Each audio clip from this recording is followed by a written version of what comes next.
Welcome to the But Also Trail Running Podcast. I'm your host, Celeste Fong. Let me start with a warning that this is an adult-only podcast. There will be profanity and indecent conversations. I would apologize, but I'm not really sorry.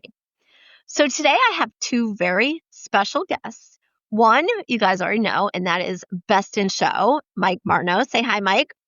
Hi, guys. And, well, I guess you kind of met Taylor in the Notchview episode, but I have the living legend, Taylor Verville. Say hi, baby. Hi, everybody. Yeah, so you are like our superhero. The reason I wanted you guys to come on this week is Taylor just ran a race this weekend, a 30-hour called Devil's Den, and Mike was her pacer. And I thought it would be cool to not just have like the superhero of the hour, but also the pacer, because it's two different perspectives, which is kind of cool, you know, because we've all run it and we've all paced, right? So first of all, Taylor, tell us about this weekend. Tell me about the race and how it works and all about the race. It's a 6.4 mile loop. The first part is pretty much a mile and a half up a summit. And then the rest is going down and switchbacks, jagged rocks, basically all the gnarly trails that you could have in the East Coast. It's in Vermont, right? Yep, it's in Bradford, Vermont on Wright Mountain. Okay. Yeah. And it's 30 hours. Are there any other options or is it just the 30? So they have the 30-hour and the 12-hour that both start Saturday at 7 in the morning. And then they have a 6-mile loop or 6.4 mile loop on Sunday morning. Okay. Now I looked at to give a little background, I looked at some of the results. And for a 30-hour, I think there's been maybe like 3 people that have got 100 miles there. Is that right? Yeah, they had their 4th 100-mile finisher this weekend. So that tells you a little bit about how hard that course is, right? Because 30 hours, usually there's a lot of 100-mile finishers. Yeah, it's a fight the whole time. Last year I got 100K, so I bested that by about 25 minutes. 25 miles. How many miles did you get this weekend? It was like 89 point something. So it was 14 loops. You were first place woman. Yep. And you set the women's course record. And second place overall. Correct. And not bragging at all. Like, Nope. Come on. Nope. So like, yeah. Stay humble. Yeah. Because, I guess you're not really... Setting course records isn't new for you because you had the course record at Notchview for a while. Yeah, I had it 3 years ago during the tsunami. Yes, that was and chafing debacle. Yeah. And Would then you do there 200 and 237, I think. And then the year before was like 216. Okay. So, yeah. You still have the woman's course record there, right? I believe so. Because I think Brian's the only one that did went more over there. Yeah, he got the 250. Yeah. So you're insane. You're also, of course, I'm going to be nice, so gross, but you're also very nice out there. Like, you're always kind to everybody who's on the trail. You know, me and Mike are like, fuck everybody. And Taylor's just like supportive. No, don't bring me into that. Am I wrong? He's pretty supportive. Okay, he's planning on trying to kill me in a couple weeks, so. Oh, that's fair. Yeah. All right, so tell me some stories about this weekend. Like, I want to know what happened out there, how you guys did. All right, Mike, did you want to go or you want me to go? Yeah, Mike, what was it like pacing someone like Taylor? Well, first of all, it was an honor. So I woke up to a text message said that, I'm not doing too good. Pacing would be appreciated. And it was like 2 hours and 12 minutes away. I was like, oh, I'm going. So I love that. So I drove up there. She came in for one of her loops. And I was like, hi, Taylor. And then from there, I got ready and I started to pace her, and I did the overnight. So I ended up doing four loops. I did 2 loops, took a break, and did 2 more loops. But every single time I did it, she did not break one stride. The same pace the entire time. She's very consistent. So, and I remember going to Notchview for that tsunami year to go see Rob, and then I found out who Taylor was, who this beast was, that I was like, wow, I want to start getting to know her, and Yeah, like right? that's amazing. And then little do we know, we're like one of the best friends now. So we just pace. I paced her. She owes me one, but yeah, I mean, so it's kind of hard to pace people you don't really know that much yet. Yep. You don't know if you need to talk to them. You don't know how to react. So basically, I'm someone that like just likes to grind, and once in a while I'll talk because I'm in my head most of the time. Yep. And that's pretty much what I did with Taylor. Like I would say something stupid like just keep swimming. You know the thing from Dory. Finding Nemo. Yeah. Just if I get her a little chuckle, okay, I know she's good. So, but And I'd speed up each time. yeah, yeah, get her to go a little faster. But so I'm not very good power hiker. I'm just slow, so I need to run. But I could not keep up with Taylor at all. Like I had to run to catch up to her, and she was just power hiking. I'd catch up to her for about 5 seconds, and then she's gone again. I'm like, well, so I have to run again, catch up to her, and then 2 seconds later, I don't even see her. So I'm like, oh my god. I'm teaching him how to power hike. I learned in Vermont. He's learning in Vermont. It's fair. And I mean, the Harder sometimes to power hike. really is. I feel like if I start slowing down running, I can power hike faster than I'm running. So why waste the extra exertion trying to run when I can power hike faster? And you are really good at power hiking. Like you are consistent movement. Yeah, she never broke. Yeah. I'm like, do you understand you're going up? And she's just like, yes. So I think I looked at it. I think her average pace was like a 14-minute mile, and each loop was 1,700 feet a gain. So she got like 23,089 miles, and she did not break once. That's crazy. It was It's ridiculous. impressive. And this was one of those where you just keep going as long, like it's a timed where you can just keep going and do whatever you want, right? Yeah, as many loops as possible, and you had to be back before the clock struck 1300 hours on Sunday. So 1 p.m. That makes sense. Yeah. So was there a cutoff like for you to go back out or that last lap, or no? You could just you could go out anytime, you just had to be back in time. I did hear one participant say like sometime around like 11:30, I think was the last time you could technically go out. Okay. And I think we went out like 10 something in the morning. That's I love the fact that you just text him and you're like, well, this sucks, and he shows up. I mean, that's the kind of support that I stand by. Yeah. I mean, technically he texted me the night before and I'm like, I need to go to bed and wake up at like 4:30. Well, I said, can you have pacers? Not know, you know what I mean? And then the next morning it was like, yeah, I'm not doing too good. Pacer would be appreciated. So I was like, all right, I already knew I was going to go. But then when I got that confirmation check, I was like, see ya. Yeah. I love it. I love it. And it was a hard course. Like, But with Taylor, like I said, when I was pacing her, it was amazing to see she never broke once. Like her will and determination, because she wanted 100 miles, but she had three different goals, I think.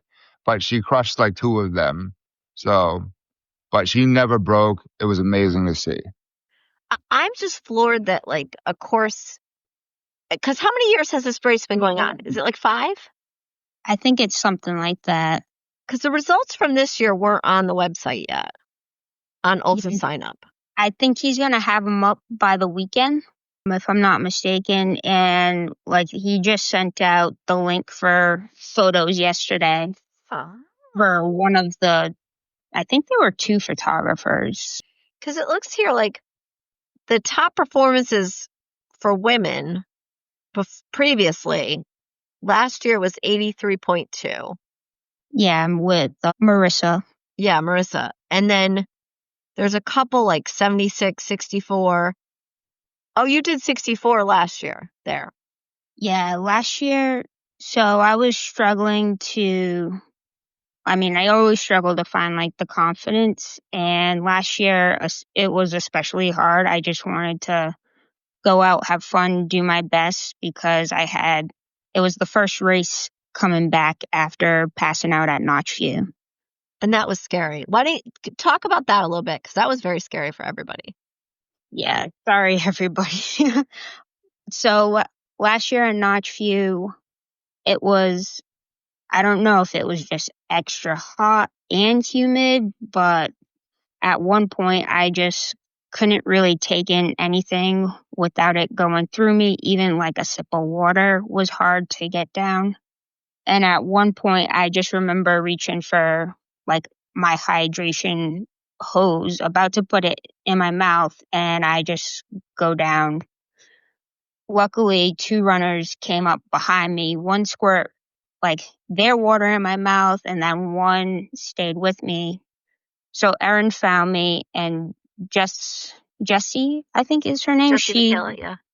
Yeah, she got first at the Notchview inaugural. She stood with me while Erin ran like a 7-minute mile down, got help, and ran back with ice. And then a bunch of people ran up, and Shane, who I think he's a state trooper, he was checking what they call an EMT CSMs. So it's like your circulation, motor, and sensory. So I was just chit-chatting with him. I'm like, are my pupils dilated? Is my capillary refill, like when you pinch your nail, if it turns pink in less than 2 seconds, you're okay? Mine were just white. I was dehydrated. So he gave me Gatorade, but ultimately I went in an ambulance and got 3 IV bags before coming back and just trying to cheer on runners. I mean, that kind of thing is frightening. Yeah. I was scared coming back this year too. I'm like, I can't let it happen again. Who could blame you on that one? Did you lose consciousness or did you have alertness the whole time? I think I passed out for like a couple of seconds. Okay. Because I feel like Erin wasn't too far behind me. And she said at first she thought I was either taking like a dirt nap or just pulling a prank. Until she like came up on me and I wasn't really fully coherent. Like I was blinking. I remember that. And I remember her like squirting a water bottle in my mouth to try to like wake me up. Yeah. But now, this year that didn't happen.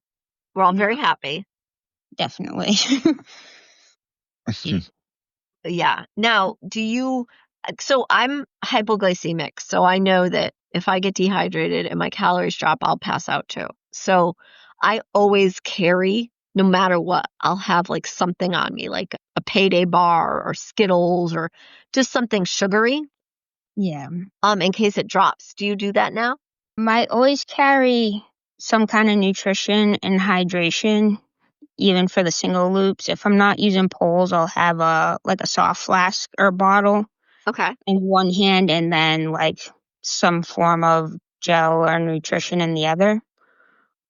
I don't know if it was like a pH imbalance with like sodium versus water or what was going on, but my stomach, I remember saying it just felt like a fireball inside, and it was just like really uncomfortable. The shit we do to our bodies, right? Yeah, we signed up for it. Really? And we keep doing it. Yeah. Even after. But I mean, last year was really hot. Yeah. And humid. I mean, I mean, this year was hot too. I thought it was going to happen again until Joey Coots and his wife Frances came up, and it turned out he's a sports nutritionist, and he helped me rehydrate that last night. Yeah. Yeah. Yeah, that's interesting. One time on Culture, we had a sports nutritionist come on, and she was very informative with stuff. Like, it was really, really interesting how our bodies use the fuel and what kind of fuel you need. And, and then there's all the arguments about like how many carbohydrates you need, how many calories you need, like all that kind of going back and forth. And I'm guilty of not following any of the rules. I'm just like, oh, I guess I'll have, some nerd gummy clusters. That sounds appropriate right now. Or gross. You know what I like on the trails? So gross. But Slim Jims. I mean, that's not bad. I used to carry jerky for. I mean, that's what it is. It's jerky, but I like to have like a Slim Jim and something sweet. I was once told that if you do sugar and protein at the same time, it helps. Okay. Yeah, I don't know how accurate that is, but a nurse told me and I don't listen, but it was something to do with the sugar. If you put the protein with the sugar, it helps to not make you spike. Like, if you just do something sugar, you have that spike and then a crash. But the protein helps it so you don't spike as hard or crash as hard. Okay. That makes sense. Yeah, it makes sense if it's true. I don't know. Some nurse told me that.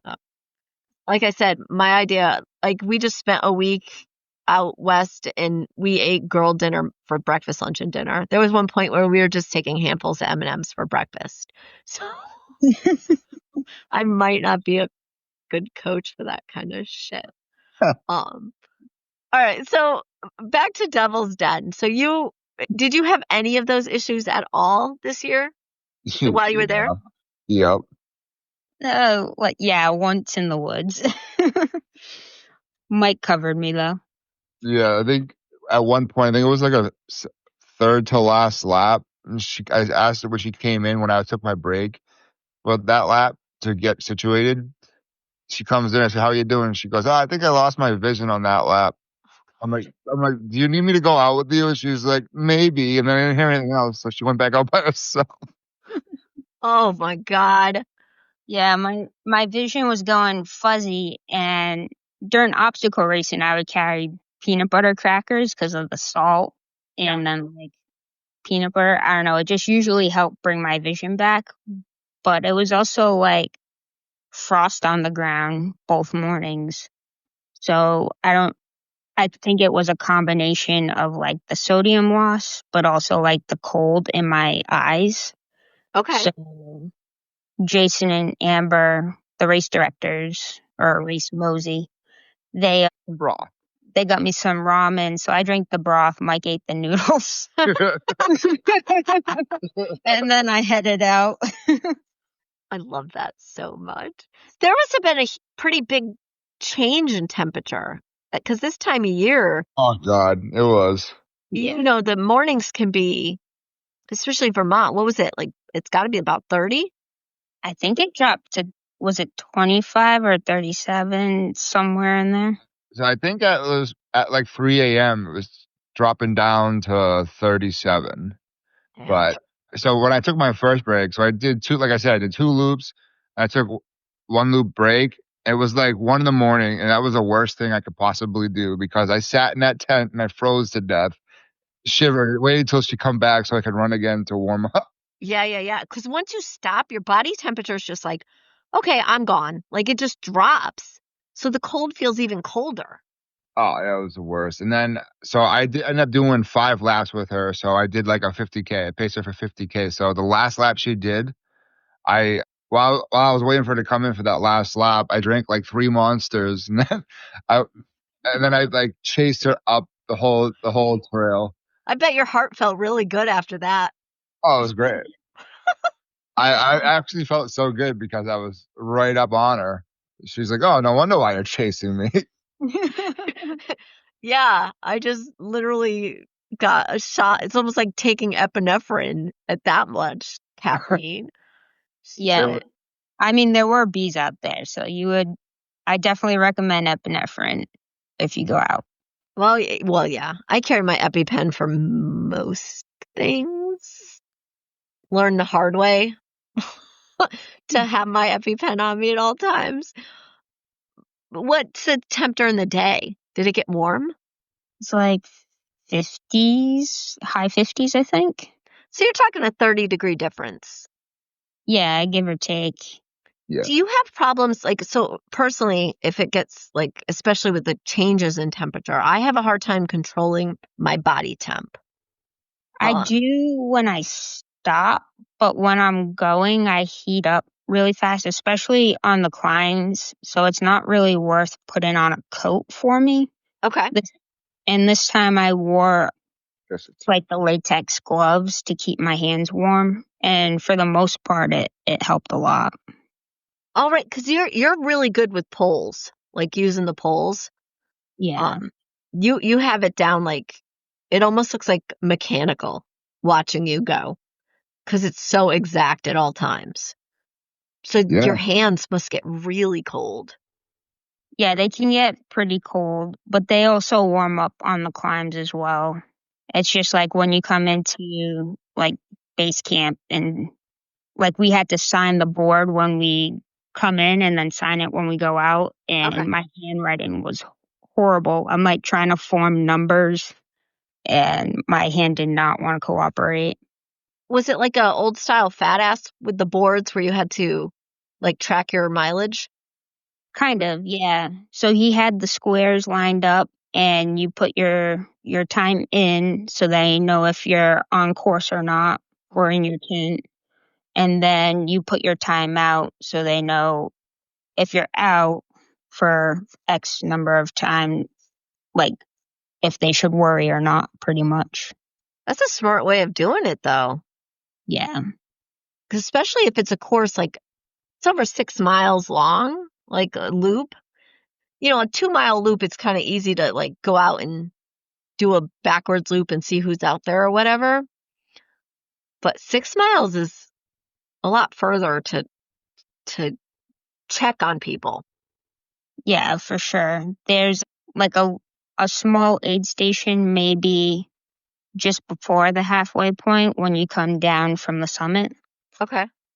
So like you can kind of check in there, but they're not like checking your bibs. It's more if you need water or candy or chips and then you're on your way. It's nice to have those, though. Yeah. Yeah, Fritos were definitely a hit. Oh, I like crunchy Cheetos. They had those too, and gummy bears.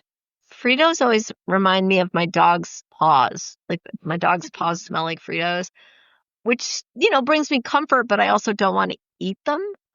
I was gonna say, what do you eat their paws? Hey, listen, my dog's paws are cute. They deserve to be munched on. They do get Frito paws every once in a while. Yeah. Some of the Fritos were barbecue though, so it wasn't like super dog paw. Oh, I like barbecue potato chips.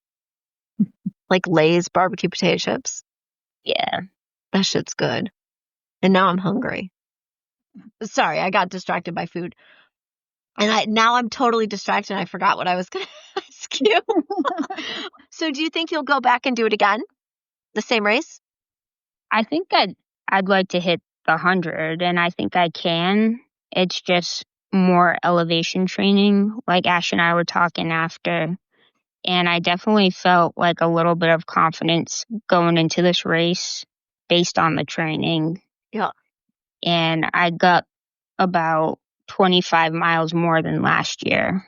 And that's a huge difference. Yeah, definitely. That's a really big difference. And now, you really, what was it, 89 miles? You need 11 miles more? Yeah, I think it was 2 or 3 loops away. Yeah. Forget if Two more, it's two more, 2 two more loops loops. to go. Yeah, Oh, you can do that. yeah. What other races are you looking into for next year? So I'm supposed to do the Zion half marathon, but work's kind of changing up how they pay us. So they're going from salary to this percent fee for service thing. So I might have to find a new job. Ooh. and I don't know if I'll be able to afford to go. That sucks. Yeah. Because Zion is gorgeous. Like, Yeah, I'm stunning. hoping to figure something out. I was looking at Zion has like, there's a 100-miler there, but I don't think I could do the cutoff. Or Bryce also. And I'm like, maybe a 50K would be good out there, or 100K. Yeah, they have different distances for the Zion Trail. Yeah. So I think they're all on the same weekend, and it goes from like Friday to Monday, like April 11th. Yeah. Yeah. I was looking at them. And Bryce too. Bryce is actually, personal opinion here, Zion's stunning. Bryce was better. Oh, okay. Yeah. Bryce was the most beautiful thing I've ever seen. Like, it was spectacular. But yeah, we're looking at doing a big trip next year to like national parks. I don't know what yet, but Oh, nice. yeah. But if we go, like, it'll be a huge group of us that will go, and we'll do like Airbnbs. So it'd be like cheap. Okay. You know what I mean? Because what I learned, I got a hotel right on the Grand Canyon rim, which was unnecessary. Yeah. You could save a lot of money planning, which I don't do. I just, register. Anyway, any other races? Are you going to do Notchview again next year? I might skip next year and go the year after, because we'll be in North Carolina settling down. It's a long trip Yeah. from North. Yeah, because you're leaving us because you're stupid, Yeah, not fair. right? Yeah, I have mixed feelings. Is there a way we could just like lock her up and not let her leave? Probably. Sorry, Ash. We're keeping her. I'm not opposed. What do you have coming up, Mike, besides torturing me at hamster wheel? I don't know. I was trying to plan out next year's. Well, you're doing Riverlands, right? Yep. I'm trying to figure out which one Taylor has to pace me at, but I do like that. Well, I think I'm going to go to Riverlands and crew it. If I don't run it, I'll crew you. And pace. I can pace. I think High up in the mileage. so. Yeah. So Notchview will be like my A race for like the summer, and then I think the last one will probably be Bubba's Okay. backyard. Yeah, So yeah, yeah. I'll probably have Taylor there. Is that the one you did with Sweet Baby Angel? No, that was Metro West. Okay. The following weekend after I did that at Metro West, I went to Bubba's backyard and I paced with Steve Blaze. So I ran close to a 50K with him for his race. Oh, that'll be epic. Yeah, and then I think then that was it 2 weekends ago, and then I just went this weekend to go piss Taylor. So I've been doing some good mileage on the weekends. That's pretty epic. I have not. I'm lazy. Although I did accidentally do 40 miles with Taylor at Notchview Invitational. I really, really, really was only going to do 13 miles there. I was going to do a half marathon, but then it was like, how do you say no to Taylor? She's adorable. And full of bad ideas. And full of really bad ideas, which is one of the reasons I love you so much. And Claire, who's the cutest thing ever.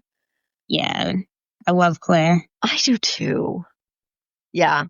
That was a really good race, the Invitational, because it was very old school. It was small.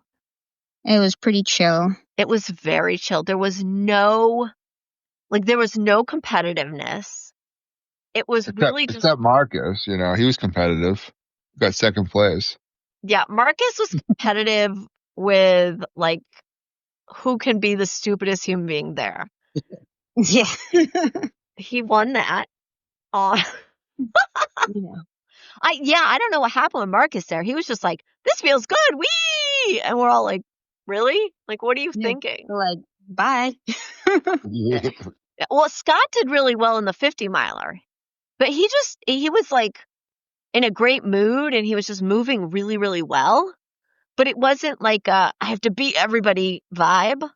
Does that make sense? Yeah. Which I enjoy. Like, I like that kind of chill vibe because I'm not a competitive person at all. So, like, I just like we're having fun here. We're just talking shit and, like, enjoying miles together. Yeah, it was a blast.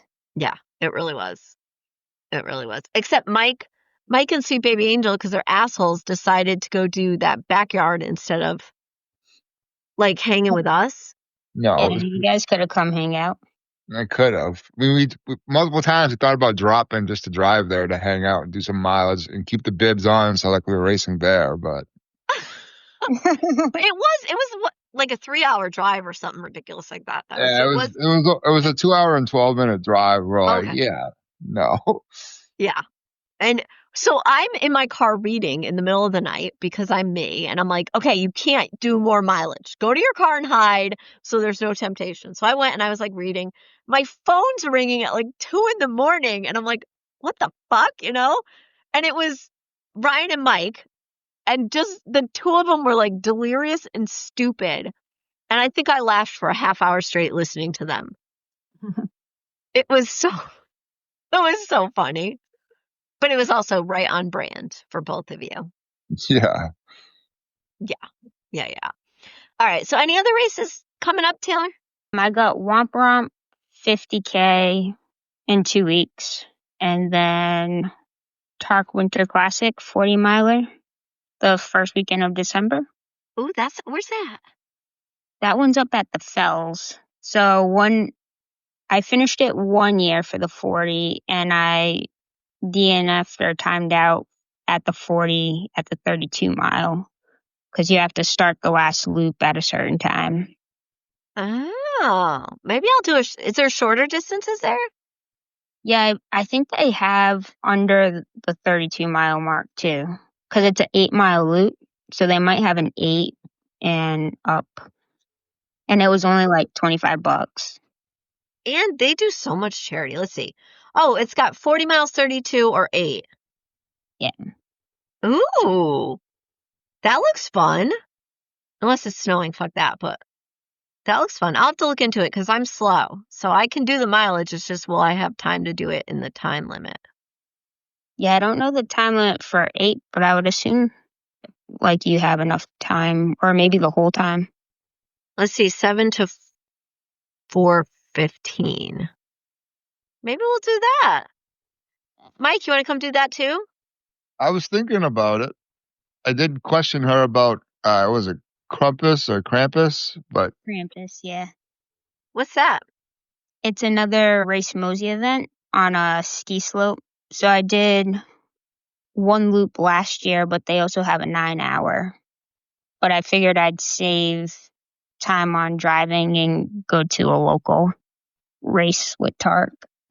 I mean, that makes sense. And this isn't that far for me to go. Yeah, I think it's like an hour or so. It'll be a little bit more for me from Connecticut, but that's not, I can deal with going to Massachusetts. After last week, I swore I'm never driving anywhere again ever for the rest of my life. Because we spent, I think it was 36 hours driving. Oh, wow. Yeah. Well, because from Phoenix to the Grand Canyon, then to Zion, then to Bryce, then back to the Grand Canyon, then back to Phoenix. Yeah, it was a lot of driving. And it was so funny after all we only did like 50 something miles there, but you know what hurt me? What's that? My ankle from driving. My right ankle hurt. Flexed. Yeah, because you know how you're constantly moving it? Yeah. And it was so stressful driving because of the deer running out constantly. I was like, okay, my massage therapist came Monday and he's like, your ankle, that's what's hurting. Fucking moron. It's the kinetic chain. It really, like, of all things. But yeah, the driving, I'm good with staying close to home. Although we're going to New Hampshire for Hamster Wheel. Are you doing Hamster Wheel, Taylor? No, what weekend is it? November 1st. Maybe I can come out and pace our crew. Yeah, come play. it's gonna be a great one. It's going to be great. I got a hotel room in Manchester for the night before. And then, I want to get there early to set up, but I'm bringing the wedding tent, the 10 by 20. And Mike's going to torture me and try and get me to 100 miles, which, my training has been shit. So we'll see how that goes. But the group of people are going to be there are amazing. Have you ever been, Taylor? Yeah, I went in 2021 before it combined with Anchor Down. Yeah. Yeah. So you know what the party is. I have not. I did pace a few laps for a friend one time, but it's too much road. I mean, pavement. It is pavement. I wear my road shoes for Anchor Down. Yeah. But that was also my first official, like it was my first marathon. It was my first ultra. It was my first, you know what I mean? And I've done it every single year. So it kind of has a little special place in my heart. Yeah, that's understandable. That's like Infinitus for me. Yeah, you get attached to certain races. Like every single year, I'll do Notchview, Hamster Wheel, and Anchor Down every year. Yeah. Until I'm dead, which based on my life choices could be any second. We never know, so we gotta sign up. Right. I mean, I tried to pet a rattlesnake. Like, Oh my God. I didn't mean to. I heard a noise. I didn't realize it was a rattlesnake, I didn't say I was smart. Yeah. If you hear a rattle and see a snake, don't pet it. Well, it was so funny because I heard something and I'm like, what is that? It doesn't really sound like a squirrel. I had never heard one. You know what I mean? Like in real life. And we were climbing out of the Grand Canyon and we had been climbing probably for 3 or 4 miles already. And I'm like, what's that noise? And I'm like looking around and it was sure enough like a coiled rattlesnake with the rattle going. And I'm like, I gotta get video. And Danielle's like, back up before I fucking kill you. Oh my God. Yeah, well, it's I me. need that like serum right away. Right? Well, and I mean, we were stopping like these little kids that were just going to go right by it and stuff. I was like, no, rattlesnake, like stay back. Yeah.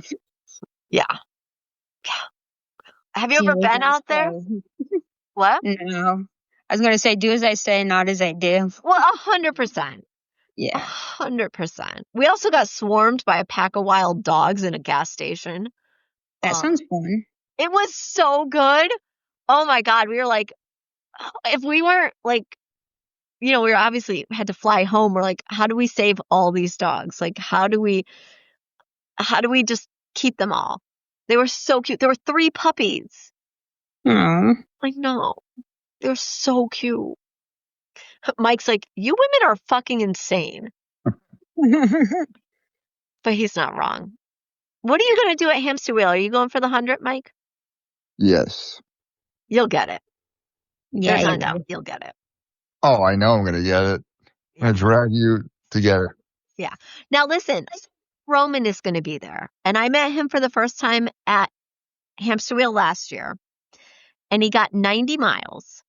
And he was like blacking the fuck out. And it was so funny because I was like, all right, I will get you to the 100, And I'm like, I'll just stay with him. I sent everybody on their way. I'm like, I got him. He couldn't even like stand up. Okay. It was so bad. He wasn't making sense.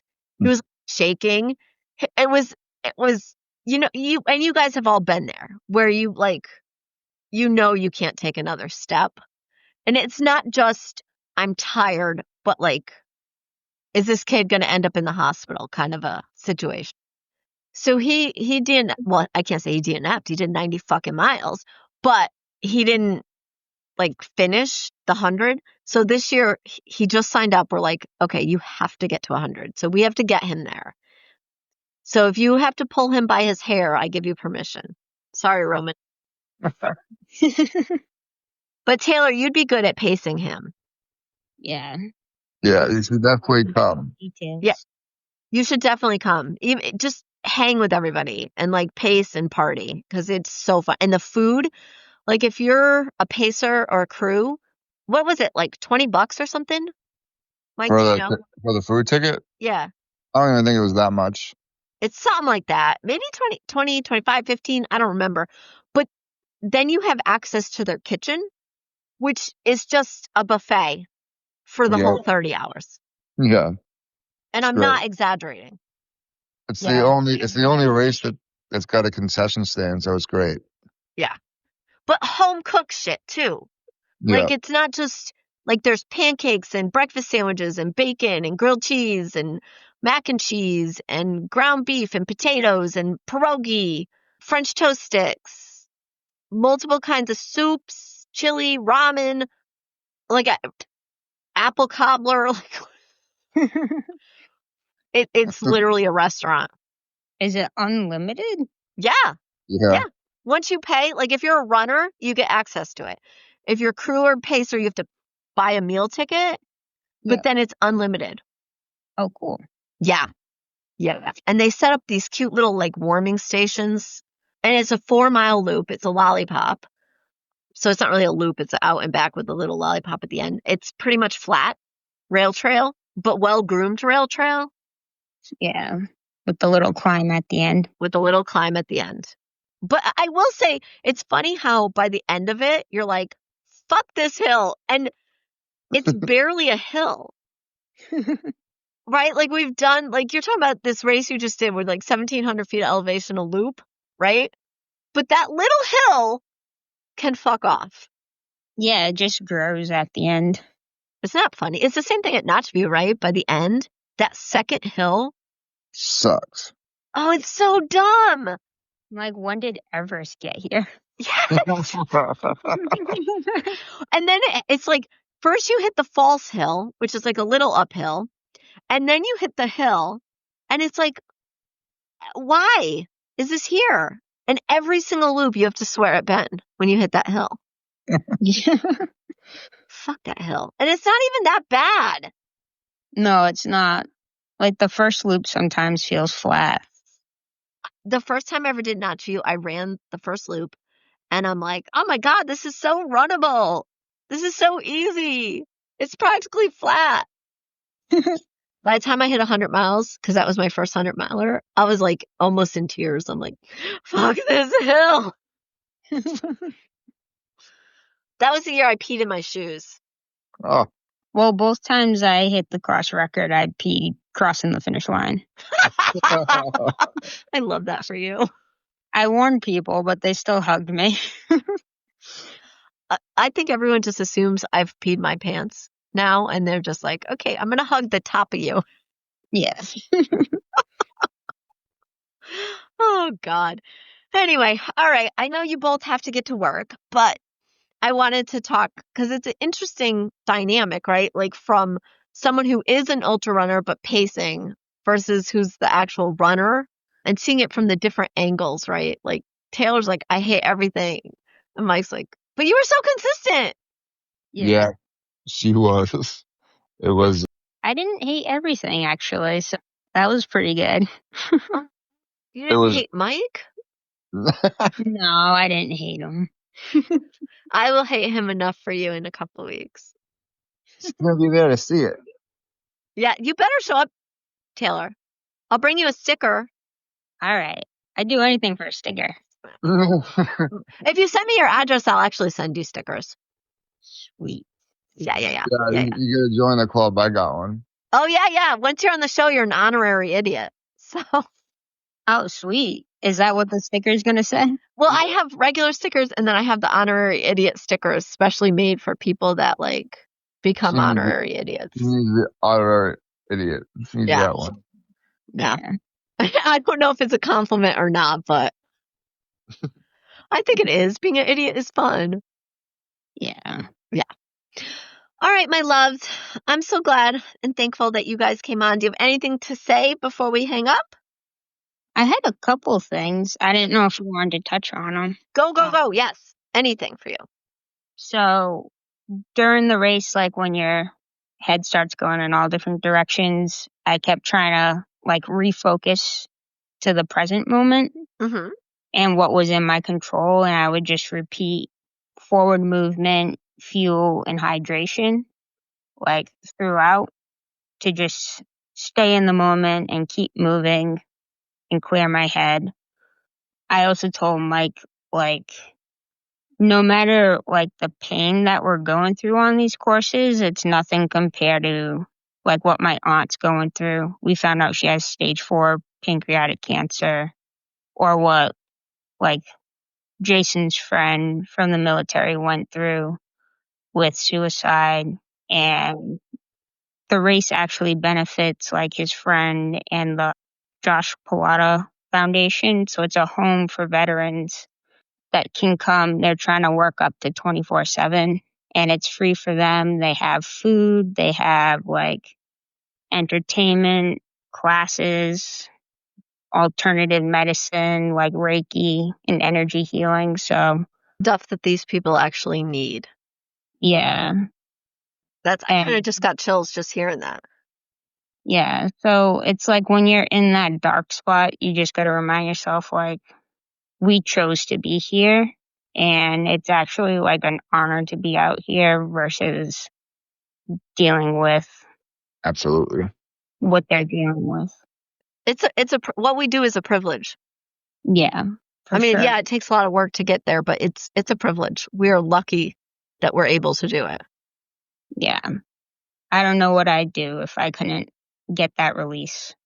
Oh, yeah. Yeah, I wouldn't. Yeah, I wouldn't fare well. I wouldn't. That's an important message, though. Yep. Yeah. I think that, sometimes we forget that. So when I paced there, so during the laps, you had to go into what was called the Devil's Den, and they had like, what was it, Taylor? Like a toolbox of like bracelets. Yeah, it was a ammo canister. And in the bracelets says your why is greater than your excuses.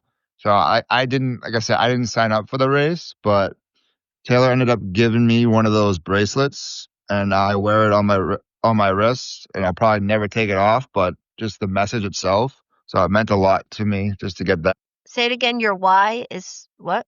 Your why is greater than your excuses. That's true, huh? Mm-hmm. Yeah. You grabbed one on every loop that you went. I love that. Your why is greater than your excuses. That's the name of the episode. Oh, yeah. I'm going to forget it, so text it to me or send a picture of the bracelet or something. Okay. Did you guys take a pic together there? Yes. I need it for the episode, please. Thank you. I'll send it in the messenger. Thank you, my love. What else did you want to tell us? Because you said there was a couple things. I think those were the two big things. Two big things? Yeah. Yeah. Yeah. And I'm still, I have the bracelet from your aunt, and I'm still thinking of her. So she's still in our thoughts. So. Mm-hmm. Yeah, I'm hoping just keeping the positivity out there. You know? Yep. Yes, if everyone can send the positivity, because that's a real fight that she's going through. Yeah. Yep. All right, my loves. Thank you so much. You guys are the absolute best. And I will see you all in a couple weeks, and then I'll make you come back on, except that in this case, I'll be swearing at you because you'll have made me suffer. Because I'm not known to swear. Yeah.